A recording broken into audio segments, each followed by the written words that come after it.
gamit nilang pangdilig, parang may sprinkle. Ano, dinidiligan na ng para alam nyo na. Ito yung pinagkukuha nila ng tubig, parang balon.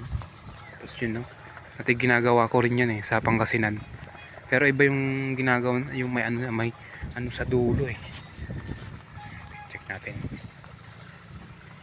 ganda dito,